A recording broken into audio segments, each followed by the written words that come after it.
What is up, guys? I'm back again for another video on the Honda.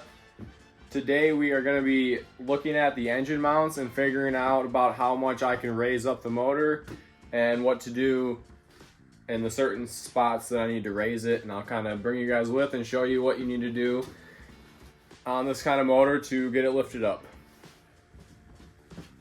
So when it comes to raising an engine, you have to raise all of the mounts evenly. So for instance, there's 3 engine mounts, one over here, down here, and I keep forgetting there's a wire in the bottom of that. And then there's the same one in the back. There's also a transmission mount over here. The trans mount is right here, and then I believe there's one more or maybe 2 more down below. Down below in the video I was showing you about how beat up the frame is. I'm gonna need to cut that bottom piece of the frame out so I can access those bolts, because the frame's actually bashed in and I can't access some of those bolts. So I'm gonna have to do that. That's gonna be one of the things. And then figuring out this mount, you really can't just space it up like I can all the other ones. So I need to figure out how I want to go about getting this brought up. So I might have to modify this or something like that. So I'm going to start off with this engine mount. This is the bolt that I have that puts this engine mount down into the subframe, and as you can see, it's not very long. So what I need to do is I'm going to have to get longer bolts. I think I'm going to raise the motor up a 1/2 inch. So I'm going to have to get 1/2 inch longer bolts for this and that, and this mount over here. I'm going to space this up about 1/2 inch as well, get longer bolts.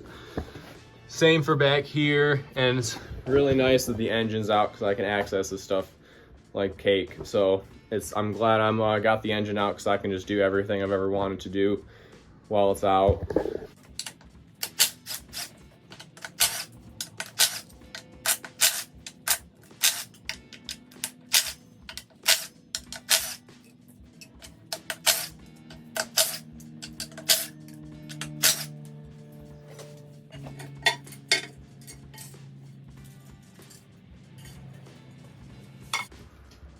And then to remove this intake, I need to remove these interior ones, but first I gotta take off anything that's attached to it, like these wires and stuff.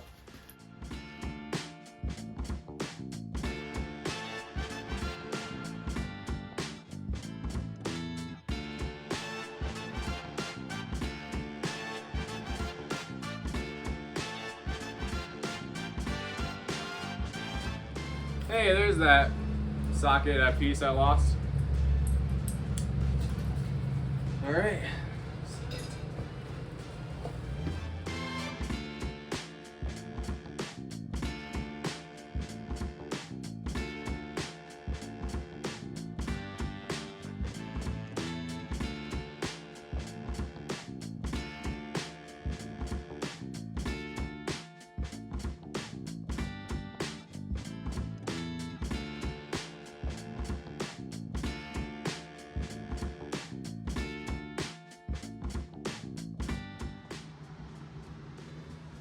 Okay, the valve covers are now off and ready to get a valve adjustment done next week, along with the timing.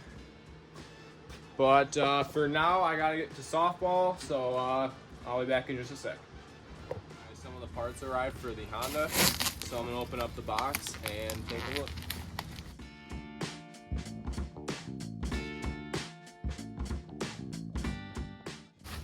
I got my valve cover gaskets and plugs. I think this is probably my water pump and timing kit. Well, it's the timing kit with water pump. I got some seals for the crankshaft and then the oil filter housing. And it looks like my rear main seal is probably this. Not sure if that's everything. Feel like I have one more thing coming in, which would be my AC compressor, and that is not on here, so that should be the next thing.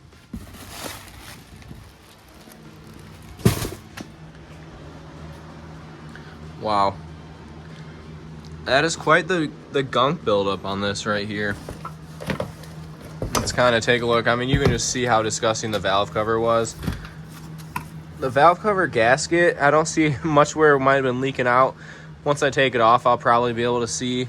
This was the front one, and it looks a lot worse than what the back one was. But as you can see, there's definitely some oil leakage coming out of the front. Pretty bad. So I'm just gonna spray some brake clean inside there, clean it up a little bit, see what if I can make it a little easier to work in. So for here on out, my job is done. I got the parts in, I got the valve covers off, everything is ready for Paul to come over and do a valve adjustment and the timing. So that is going to be the video. Thanks guys for watching. See you next time.